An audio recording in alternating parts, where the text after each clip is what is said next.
On Christmas morning, I was standing at my parents' kitchen counter, drying a casserole dish with a towel that smelled like lemon soap. The house was warm in that heavy way old homes get in winter, where the heat clicks on and off, and the windows sweat a little around the edges.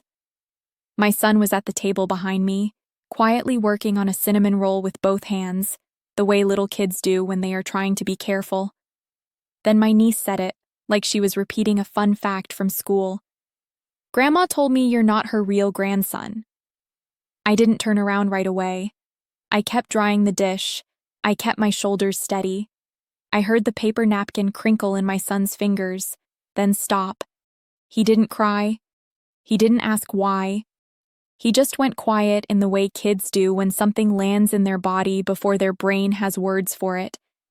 The thing I remember most is what happened next. Not yelling, not an argument, nothing. A few days later, an email would show up in my husband's inbox from an address I didn't recognize, with a PDF attached and no name in the signature. And when I opened it, I understood why that sentence at the table had been allowed to hang in the air like it belonged there. But that came later.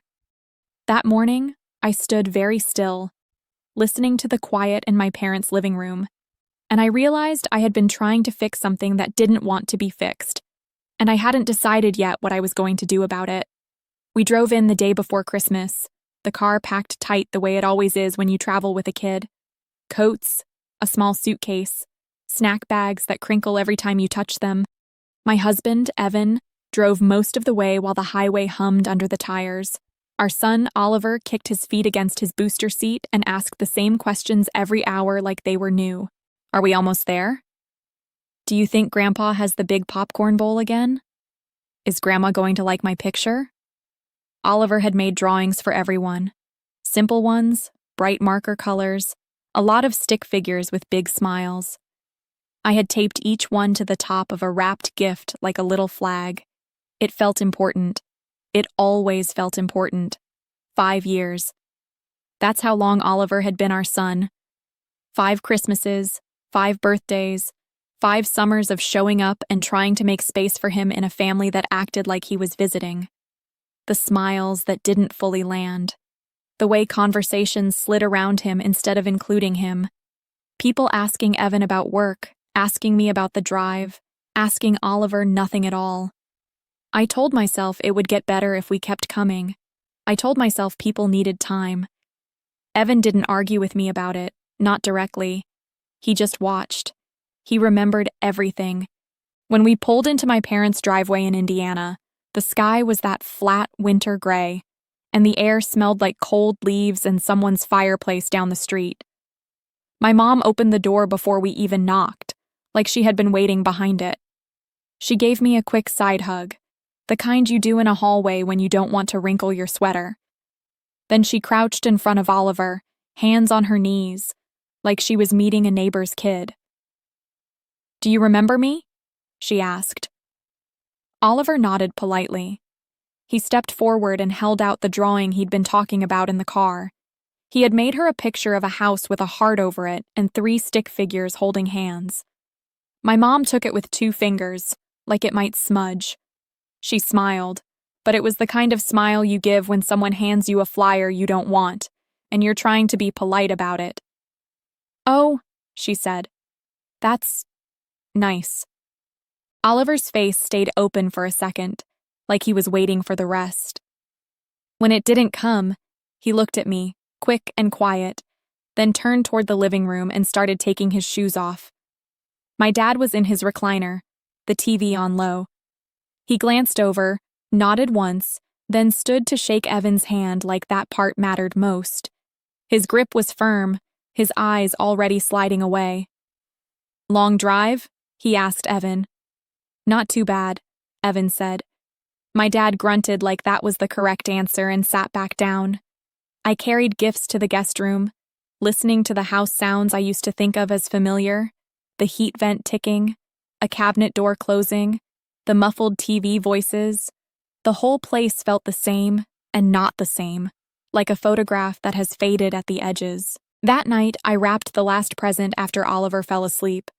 I used the dining table, smoothing tape down with my thumb, trying to keep everything neat. My mom walked past at one point, glanced at the pile, and said, "You didn't have to do all that." It wasn't gratitude. It was more like a comment about effort, like effort was a habit she couldn't relate to. Christmas morning started out the way I always hoped it would. Oliver sat on the carpet in front of the tree, pushing a little toy car back and forth, humming to himself. The lights on the tree blinked in slow patterns, reflecting off the ornaments. In the kitchen, the coffee maker sputtered and hissed, and the air smelled like cinnamon from the rolls warming in the oven. I helped my mom set out plates. My hands moved automatically, forks, napkins, a stack of small dessert plates nobody would use. My sister was already there with her daughter, my niece, sliding her phone onto the counter like it belonged. My brother-in-law leaned against the doorway and laughed at something my sister said without really looking up. Oliver stayed close to me at first. Then he drifted back toward the living room, quiet and careful, like he was trying not to take up space. I kept telling myself to relax. I kept telling myself, just get through breakfast. Just keep it light. Just make it normal. But there's a kind of silence you can feel before you hear it. It's the moment when the room shifts and your body notices first. I remember wiping my hands on a dish towel. I remember turning toward the living room because the sound had changed, like someone had turned down the volume on everything at once. Oliver was at the coffee table with a small plate in front of him. My niece was sitting upright on the couch, her sparkly headband slightly crooked. She had that look on her face, the one she gets when she thinks she's about to get attention. She looked straight at my son, and I took one step into the room, already knowing, before she even opened her mouth, that something was about to be said that couldn't be unsaid. The room didn't react the way you'd expect. My sister made a small sound that could have been a laugh if you wanted to give her that much grace. It came out light, almost entertained. My brother-in-law didn't move. My dad stayed in his chair like he was waiting for a commercial break. And my mom, standing near the doorway with her teacup, lifted it and took a slow sip. No one said, "That's not true." No one said, "We don't talk like that." No one even looked surprised. Oliver's hands stopped. He set the edge of his plate down like it suddenly weighed too much. He stared at the carpet, not crying, not asking, just shrinking into himself in the quietest way. I didn't rush to him. I didn't make a scene. I stood there and let my breath come out slowly through my nose like I was trying to steady a glass on a table. Evan was behind me. I felt him shift, just slightly, the way a person does before they speak. I knew what he wanted to do. He wanted to correct it. He wanted to protect Oliver in real time. He wanted to say the words the room wouldn't say. I turned my head just enough to catch his eye and shook mine, once. Not because I thought silence was okay, because I didn't want Oliver's clearest memory of that sentence to become an argument over his head, like his belonging was something adults could debate. Evan paused. Then he did something I still think about, not as a line, but as a decision. He walked to the center of the room, picked up his water glass from the end table, and tapped it once, lightly, like you do when you're trying to get attention without being rude. It wasn't loud. It wasn't aggressive. It was controlled. Everyone looked up. Evan said evenly, "At least now we know who the smallest person in this room is." He didn't raise his voice. He didn't even look angry. He just looked tired and certain. My sister's smile flickered. My mom's teacup hovered halfway to her mouth. My dad's face tightened the way it does when something doesn't go according to his script. And still, nobody apologized. I walked over to Oliver and crouched beside him. I didn't ask if he was okay because I didn't want to force him to answer. I just put my hand on his back, steady pressure, and said, "Hey, buddy, let's grab your coat." He stood up without a word. We didn't explain. We didn't announce we were leaving. We didn't ask permission. I went to the guest room and started pulling our things together in the same calm order I always used when I was trying not to fall apart. Shoes into the bag. Oliver's pajamas folded once. Toothbrush into the side pocket. Evan carried the gifts we had brought back down the hall, and set them by the front door. My sister followed me to the hallway. "Are you seriously leaving?" she asked, like we were being dramatic for fun. Her voice had that tone people use when they're trying to embarrass you into compliance. I didn't answer her. I didn't look at her. I kept packing. My mom appeared behind her and said, "Megan, don't do this." Not, "I'm sorry." Not, "That shouldn't have happened." Just, "Don't do this." Like my reaction was the problem. Evan put his hand on the small of Oliver's back and guided him toward the door. Oliver's coat sleeves were too long, covering part of his hands, and he kept tugging at them like he didn't know what else to do with his body. We walked out into the cold without another word. The air hit my face like a reset. The driveway was slick with old frost. Evan opened the car door for Oliver, buckled him in, then went around to the trunk. My sister came onto the porch. "You're overreacting," she called out. I kept my eyes on the zipper of the bag. I pulled it closed with both hands, slow, because my fingers were shaking and I didn't want anyone to see. My dad stood in the doorway behind her, arms crossed, watching like he was waiting for me to come back and fix it, the way I always had. Evan shut the trunk. He didn't look at them. He got into the driver's seat. I climbed into the passenger side and closed the door with a soft click. The inside of the car smelled like Oliver's shampoo and the warm plastic of the heater starting up. Oliver fell asleep before we left the neighborhood. His head tipped toward the window, his mouth slightly open, the way it does when he's worn out. One of his mittens slid off and landed in his lap. I picked it up and tucked it back over his fingers, then rested my hand on his knee for a moment. We drove in silence for a long time. That night, after we got home and put Oliver in bed, Evan and I sat on the couch without turning on the TV. The Christmas lights we'd left up were still glowing in the corner of the living room, soft and unnecessary. I stared at the dark screen of my phone like I was waiting for it to tell me what to do. When it finally buzzed, it was my mom. No apology, no mention of Oliver, no acknowledgement of what happened at all, just one message. "Did you send the family bonus this year?" I read it once, then again. The question sat there, plain and confident, like she was asking whether I had mailed a card.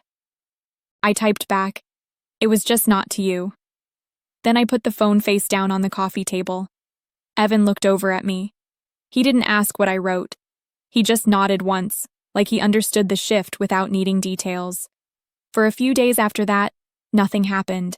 No angry voicemails, no frantic texts, no dramatic follow-ups. And that was the part that told me the most. They weren't worried about Oliver. They weren't worried about us. They were waiting, the way they always waited, for me to smooth it over and return to my role. They were used to endurance. They confused it with love. Every year since Evan's business stabilized, we'd helped my parents quietly. Sometimes it was covering a car repair. Sometimes it was paying for a short trip. One year, we had taken care of a credit card balance they were working on because my mom sounded stressed and I didn't want to hear that tremor in her voice anymore. We never called it a gift. We never asked for thanks. It just became part of the background. And somewhere along the way, background turned into expectation.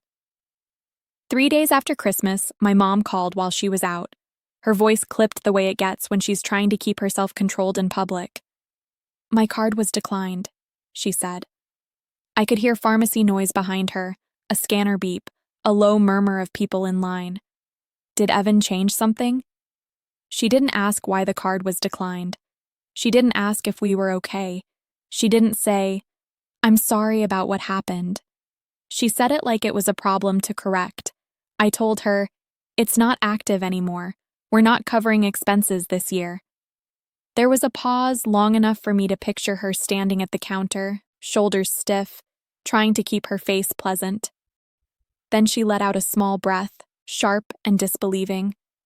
"I can't believe you'd let a man come between you and your own family," she said. And she hung up. The next morning, my dad sent an email. He always writes emails like he's presenting a case, short paragraphs, bullet points, a closing line that tries to sound final. He wrote that I was choosing someone else's child over blood. He wrote that Evan was isolating me. He listed things they had done for me growing up, as if providing for your child gives you the right to diminish mine. At the bottom, he wrote, "When that man leaves you, and he will, don't come running back." I read it twice, then I deleted it. And when I looked up, Evan was in the kitchen making Oliver hot cocoa, stirring slowly while steam fogged his glasses. He didn't say anything. He didn't have to. That evening, my brother called. His voice sounded different than usual, tight, careful, like he didn't want to admit he was uncomfortable. "Megan," he said, "what's going on?" I didn't give him the whole story. I told him the truth in the simplest shape I could manage. "Oliver got hurt. Mom didn't stop it. We left. We're not paying for anything anymore." There was a long exhale on the other end. "Yeah," he said quietly. "Okay, that tracks." He hesitated, then added, "They're already coming at me." That's when I learned what I hadn't known before.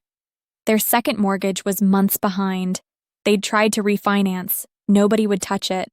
Now they were asking him for money like it was his turn. He told them no. "I'm not doing this anymore," he said. "I'm not lighting myself on fire so they can stay warm." I asked him if he was okay. He said, "I'm fine. I'm just done." After I hung up, I sat at the edge of the couch and listened to the small, ordinary sounds of our house. The dishwasher running, Oliver turning a page in his picture book in the other room, Evan rinsing a spoon in the sink. And I realized how separate our lives were from my parents' lives now. 2 different worlds, 2 different realities. That night, my phone buzzed again. This time, it was a Facebook message from my mom, like she thought the distance of an app would make her words feel softer.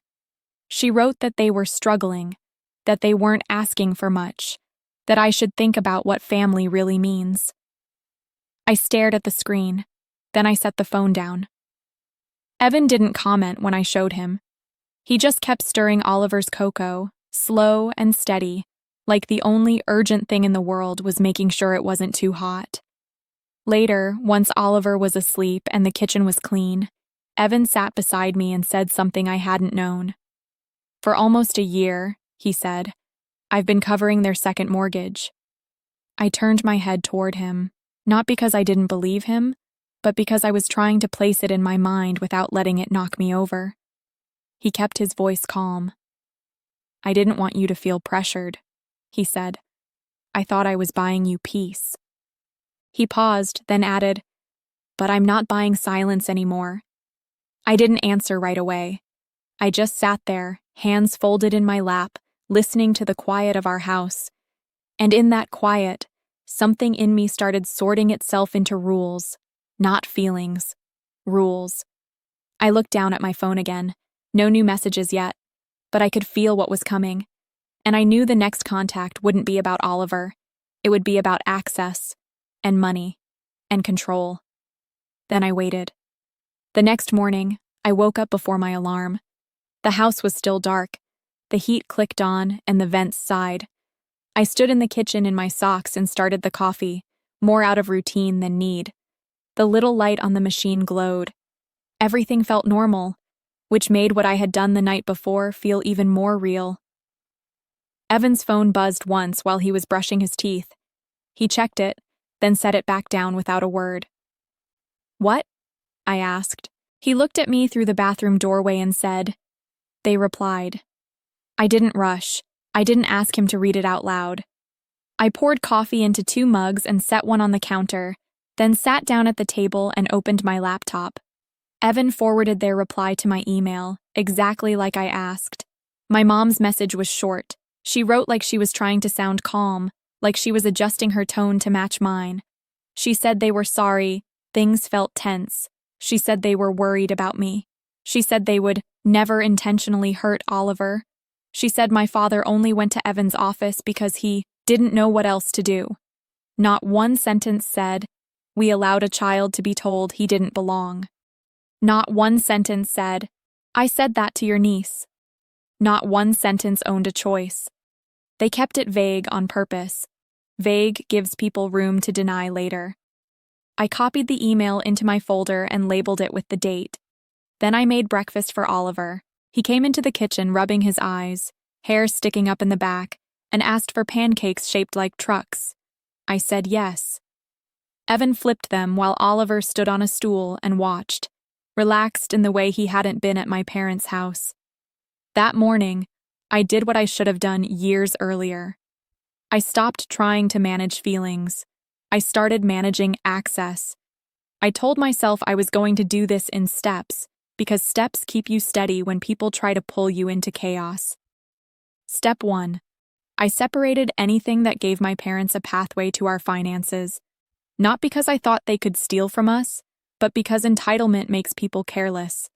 They had already treated our support like a utility that had been accidentally shut off. I called the bank and removed every old link that shouldn't exist anymore. I asked what accounts had ever been connected, what cards had ever been authorized, what automatic payments had ever been set up through any shared family plan. I took notes while I talked, not because I didn't trust the bank, but because I trusted paper. When I hung up, I took a photo of my notes and saved it. Step 2. I closed the door they tried to use through Evan. Evan emailed his office manager and asked that my father not be granted access again. No drama. Just a simple note that said if he shows up, he can leave a message, and it will be handled through email. His office manager replied with one line, "Understood." I saved that too. Step 3. I set the boundary in writing, again, this time with less room for interpretation. I wrote a second email to my parents, shorter than the first, cleaner. I didn't use emotional language. I didn't reference childhood. I didn't talk about forgiveness. I wrote, "We will not provide financial support now or in the future. Do not contact Evan again for any reason. Do not discuss Oliver's adoption, directly or indirectly, with any child. If you need to communicate with me, it must be by email only. No unannounced visits. No third parties. If these boundaries are violated, I will treat it as harassment and respond formally." I read it once, then I sent it. I didn't ask Evan what he thought of it. I didn't need him to approve it. I needed it to exist. For a full week after that, there was nothing. No reply, no calls, no messages through my sister, no surprise letters. The silence was so clean it almost felt like relief, but I've lived long enough with my parents to know the difference between respect and regrouping. My mom doesn't stop. She switches strategies. On the 8th day, a photo came through. It was a text from an unknown number. The photo showed my parents standing outside a small brick church, hands clasped, faces solemn, like they were posing for a brochure. My mom was wearing the scarf she always wears when she wants to look gentle. My dad's smile was tight and practiced. Under the photo, a caption read, "We started counseling. We're trying. Please don't give up on us." I stared at it long enough for the screen to dim. Then I unlocked the phone, took a screenshot, and added it to the folder. Evan watched my face from across the kitchen island. He didn't speak. I didn't respond to the number. That night, after Oliver was asleep, I sat at the table with the house quiet around me. Evan sat across from me with a plain notebook open, not writing, just present. I told him what I was thinking without dressing it up. "I don't know if that's real," I said, "or if it's a costume." Evan nodded once. I said, "Part of me keeps thinking about 10 years from now. Oliver asking why he doesn't know them. Me not having a clean answer." Evan didn't argue. He didn't tell me what to do. He asked one question. "Do you think they've earned another chance?" I didn't answer right away. I got up, walked to the hallway, and stood outside Oliver's room. His nightlight made a small pool of soft light on the carpet. He was sprawled sideways, one leg out from the blanket, breathing slow and steady. I stood there for a full minute, listening to him breathe. Then I went back to the kitchen, sat down, and opened my laptop again. I wrote a new set of rules, not for them, for me. If there was going to be any contact at all, It would be controlled. It would be public. It would be short. Oliver would not be there. Evan would be there. It would not be a negotiation. It would be a check, and then we would leave. I read the rules twice. Then I closed the laptop. 2 days passed. Then another message arrived, this time from my mom's email address, longer and more polished. She wrote about counseling forcing hard conversations. She wrote about selling the second car, cutting up credit cards, meeting with a debt counselor. My dad wrote one paragraph inside her email, like a guest speaker. Halfway down, my mom finally typed Oliver's name, and then she wrote one sentence that stopped me cold. We saw him as a symbol of your choices, not as a person. That's on us, not him. I didn't feel relief. I didn't feel forgiveness. I felt something quieter. Recognition. Someone had finally named the real harm without hiding behind manners. I showed Evan the email. He read it slowly, his face steady. When he finished, he set the laptop lid down gently and looked at me. They didn't just say something cruel, he said. They tried to unmake you. He paused, then added, You can forgive that if you want. He won't pay for it. I nodded. My throat tightened, but I kept my voice even. I want one meeting, I said. Not at our house, not at theirs, somewhere neutral. Evan didn't smile. He didn't look relieved. He just said, Okay. Then we set the terms. I opened my notes again and wrote them out like a checklist. Public place, daytime, 30 minutes, no talk about money, no talk about adoption, no talk about blame. If they break the rules, we stand up and leave. Then I sent one email. A simple one. If you want to meet, we can meet for coffee next week. Evan will be with me. Oliver will not be there. This is not a discussion about finances. If you agree to that, reply with a date. I pressed send, and then I waited for whatever they would do with the offer. They replied the next day. My dad wrote 2 lines, like he was confirming a dentist appointment. Tuesday, 11 a.m., cafe on Maple Street. No acknowledgement of the rules, no agreement in writing, just a time and a place, as if the rest was implied. I forwarded it to Evan and printed my boundaries. 1 page, plain font. Not because I plan to wave it around, but because paper keeps me from second-guessing myself in the moment. Tuesday morning, I took Oliver to school like normal. I helped him with his jacket zipper. I reminded him where his water bottle was. He ran inside without looking back, already talking about a class pet. His life stayed simple because ours was. Evan and I drove to the cafe in quiet. The place smelled like espresso and toasted bread. Soft music played overhead, something slow and harmless. People sat with laptops and mugs, not paying attention to anyone else. I chose a table near the window where I could see the parking lot. I sat with my back to a wall. It wasn't fear, it was habit. It's easier to stay calm when you can see what's coming. My parents arrived 4 minutes late. My mom walked in first, scanning the room like she was looking for witnesses.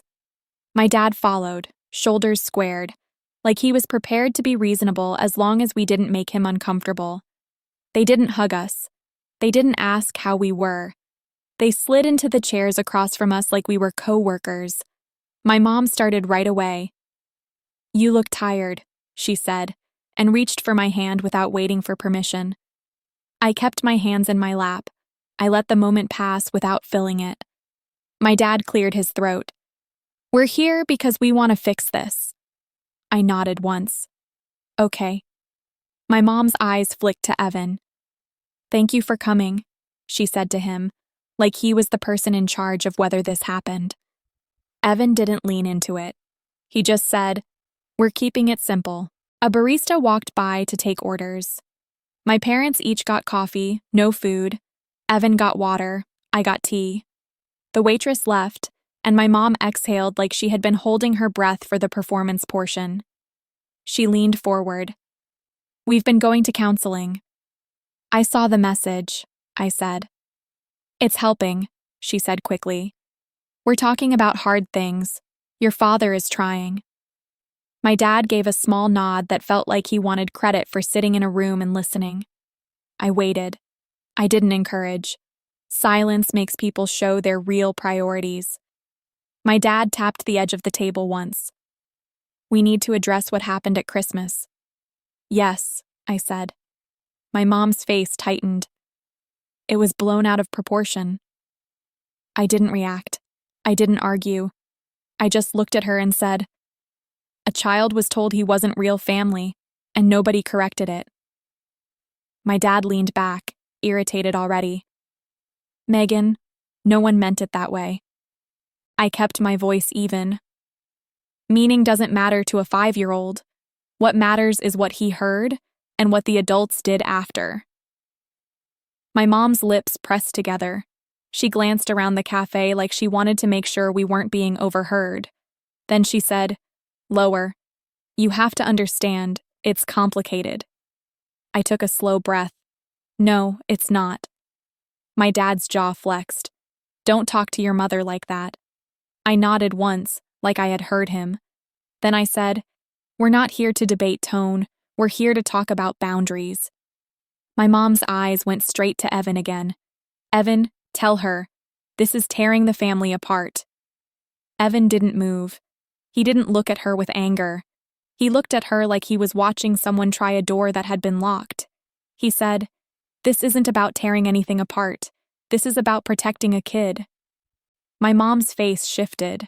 Hurt, then frustration, then something sharper. My dad jumped in. We love him. We never said we didn't. I reached into my bag and put the printed page on the table between us. Flat, quiet, no drama. I'm going to say this once, I said. These are the rules if you want any relationship with me in the future. My dad looked down at the paper like it was an insult. My mom didn't look at it at all. I read the first line out loud anyway. No financial support now or in the future. My dad's eyes snapped up. So that's what this is. I didn't flinch. That's part of it. My mom finally glanced down at the page. Her voice went thin. We're not asking for money. I kept my tone steady. You sent my husband a PDF of your mortgage notices. My dad's face went red in a slow wave. That was not a request. That was information. It was pressure, Evan said calmly. My mom shook her head. We were trying to help you understand the situation. I nodded once. I understand it. And the answer is still no. My dad leaned forward, voice tightening. You are punishing us. I looked at him and said, this is not punishment. This is protection. My mom's eyes filled, fast, like she could turn emotion into leverage. So we're just supposed to lose our daughter and our grandchild. I didn't correct her word choice. I let it sit there because it showed what she was actually holding on to. I said, you are not being kept from him as a weapon. You are being kept from him because you are not safe for him. My dad's hand hit the table, not hard enough to make a scene, but hard enough to make his coffee tremble. Safe. You make it sound like we're monsters. I didn't raise my voice. You don't have to be monsters to cause harm. The waitress came by with my tea. She set it down and walked away without looking at our faces. The normalcy of that small moment made the whole thing feel clearer. I pointed to the next line on the page. Do not contact Evan again for any reason. My dad scoffed. He's my son-in-law. Evan answered before I did. You can email Megan, that's it. My mom's tears fell. She dabbed at them with a napkin and said, We're trying, Megan. Isn't that enough? I let the question hang for a second. Then I said, Trying is not a substitute for trust. My dad pushed the paper back toward me like he couldn't stand to have it near him. You think you can just set rules like this and we'll take it. I picked the paper up, folded it once, and put it back in my bag. I looked at both of them. These are the terms. You can accept them, or you can keep living without us. That's the choice. My mom's voice rose a little, not loud, but higher than it had been. So you're really doing this? Over one comment? I stood up. Not abruptly, not as a threat, just a decision. I put a few bills on the table for my tea, even though I hadn't touched it. I said, "This meeting is over." My dad's chair scraped as he stood too, like he wanted the last word. "You'll regret this." I didn't answer that. Evan stood with me. We walked out together, side by side, into the cold sunlight of the parking lot. My hands were steady. My breathing stayed slow. Inside the car, Evan started the engine. He didn't ask if I was okay. He just said, "You did what you said you'd do." I watched the cafe door through the windshield. My parents didn't follow us out. They stayed inside, where they could tell themselves a story about how we left them, instead of how they refused the only terms that could have kept Oliver safe. Evan pulled out of the lot and turned onto the main road, and as the cafe disappeared behind us, my phone buzzed with an email notification. A new message. From my father. Subject line, "One more thing." I didn't open it. Not yet. I held the phone in my hand, face down, and waited until we were a few miles away. I opened my dad's email that night after Oliver was asleep. I did it at the kitchen table, laptop centered, the house quiet except for the dishwasher. Evan sat across from me with his hands wrapped around a mug, watching my face more than the screen. The message was longer than I expected, but the tone was the same one he always uses when he wants to sound reasonable. He wrote that they were hurt by how the meeting ended. He wrote that they respected my need for space, even though he had just threatened me in a parking lot. He wrote that counseling was helping them see things differently. Then, halfway through, it shifted. He asked if Evan and I were still considering investing in another property sometime this year. He said there might be a structured way to do it that could also help them through a rough patch. He used phrases like responsible and mutually beneficial, like he was offering a business opportunity. No mention of Oliver, no apology, no acknowledgement of the line at the table, just a careful return to transaction, as if he could reroute the whole problem back into money and control. I didn't respond. I didn't draft a reply in my head. I didn't forward it to anyone for advice. I took a screenshot, saved it, and closed the laptop. Some arguments don't end with a final sentence. They end when you stop participating. 2 days later, my sister texted me. It started with, "Look, everyone's hurting." It ended with, "Can't you just be the bigger person?" I deleted it without answering. Evan didn't ask what it said. He just rinsed a plate and set it in the drying rack, the way he does when he's keeping life moving forward. For a few weeks after that, things were quiet again. Not respectful quiet, more like strategic quiet. I knew they were regrouping. My mom has never been good at letting a boundary sit without testing it. The next contact didn't come from my parents at all. It came from a number I didn't recognize, with a friendly message signed by a first name I vaguely remembered from my mom's world. She said she was part of my mom's church group and that my mom had mentioned I might want to reconnect sometime. "No pressure," she wrote, just reaching out. I stared at the message longer than I needed to. I hadn't given my number to anyone at their church. I hadn't talked about reconnecting. I hadn't asked for encouragement, and I hadn't given anyone permission to involve themselves in my family. The next day, another message came in. This one was from someone who introduced herself as a youth coordinator at the same church. She invited Oliver to a weekend kids activity, said it would be a nice way for him to make friends. She used Oliver's name. That was the moment my chest tightened. Not because church activities are dangerous, because strangers using my child as a bridge back to my parents is not an accident. It's a method. I called the church that afternoon. I kept my voice calm, polite, controlled. I thanked the woman for the invitation and declined. Then I asked a simple question. "How did you get my contact information?" There was a pause, just long enough to tell the truth without saying it too fast. She said, "Your mother gave it to us. She thought you were open to reconnecting and just needed support."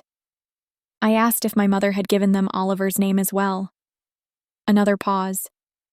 "Yes," she said, softer now. I'm sorry. We wouldn't have reached out if we understood you didn't want contact. I didn't lecture her. She wasn't the problem. She was the courier. I said, "Thank you for telling me. Please remove our information from any lists, and please do not contact us again." She agreed immediately. When I hung up, I sat in my car for a minute with my hands on the steering wheel, breathing slowly until the heat in my face cooled. That evening, I showed Evan the messages and told him exactly what the church said. He didn't look surprised. He looked finished.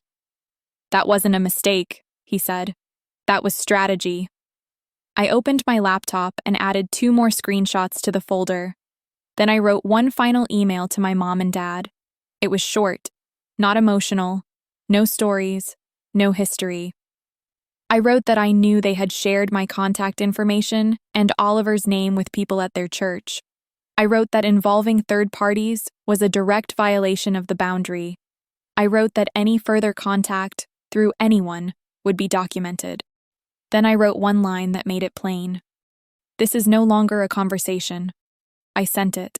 And then I blocked my mom's number, my dad's number, and my sister's number. Evan blocked them too. Not as punishment. As a safety measure, the same way you lock a door after someone keeps trying the handle. The weeks that followed were quieter than I expected. Oliver stopped asking about grandparents. Not in a sad way. More like the question just faded when it stopped being fed. He stopped making cards for Grandma.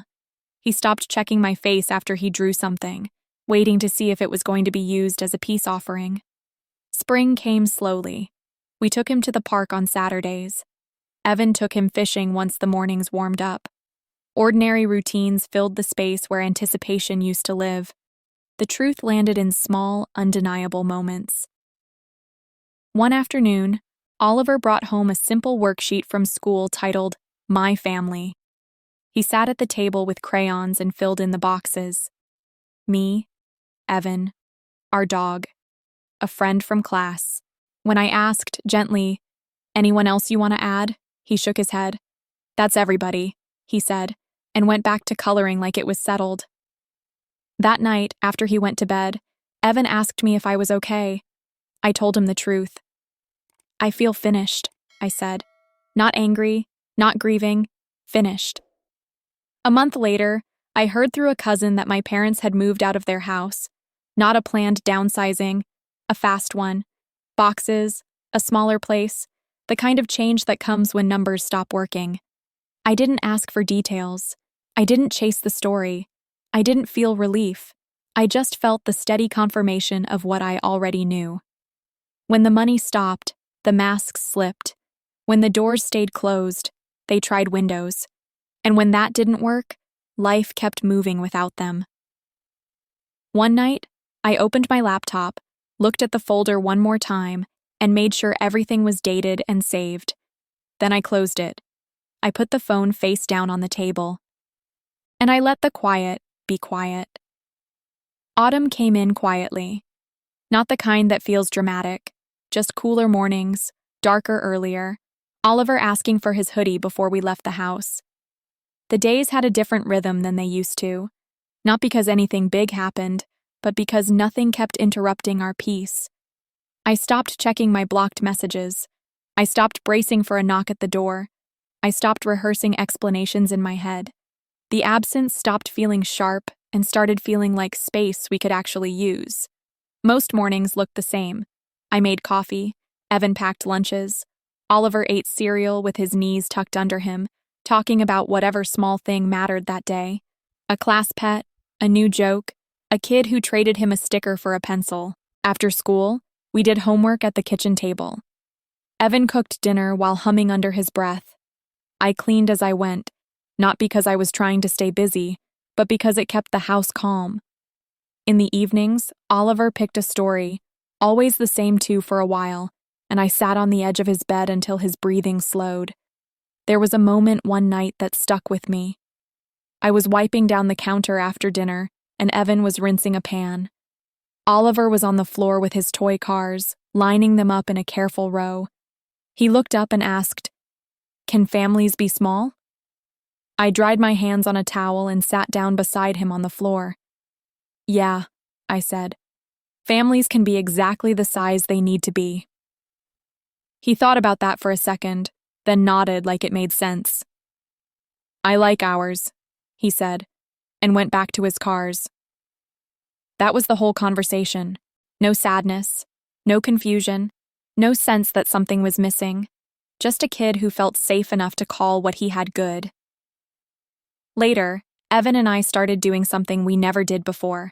We planned holidays without anyone else in the room, even in our minds. We made rules that were simple and kind. We would wake up slow. We would eat what we wanted.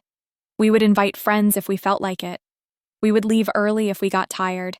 We would never go anywhere that made Oliver feel like he had to earn his place. We took a short trip in the fall, just a weekend. A cabin that smelled like pine and clean wood. Oliver ran along the path behind it, picking up rocks like they were treasures. At night, we sat on the porch with mugs of tea and listened to the wind move through the trees. Nobody asked who wasn't there. Nobody needed to. When we got home, Oliver drew a picture of the three of us holding hands. He taped it to the fridge himself, right next to his school worksheet that said, "My family," like he wanted it where he could see it. I used to think family was something you endured, something you held together no matter what. I don't believe that anymore. Family is the place where a child doesn't have to wonder if they belong. I don't know what my parents believe now. I don't know if counseling changed them or just gave them better wording. I don't spend energy on that question. I don't need to. The last thread wasn't anger. It was the old habit of hoping they would become different if I tried hard enough. Letting go of that didn't feel like a win. It felt like breathing. A few weeks after that, something small happened that reminded me how common this kind of problem is. A woman I know from Oliver's school, someone I only spoke to at pickup, lingered near my car and asked, quietly, if I had a minute. She didn't give details. She just said her in-laws kept calling her daughter temporary because she wasn't biologically related. She asked what I did when people wouldn't stop. I didn't tell her my whole story. I just told her the simplest truth I could. I said, write your boundaries down. Keep everything in one place. Protect the kid first. And don't confuse silence with weakness. She nodded like she needed to hear it from someone who had lived it.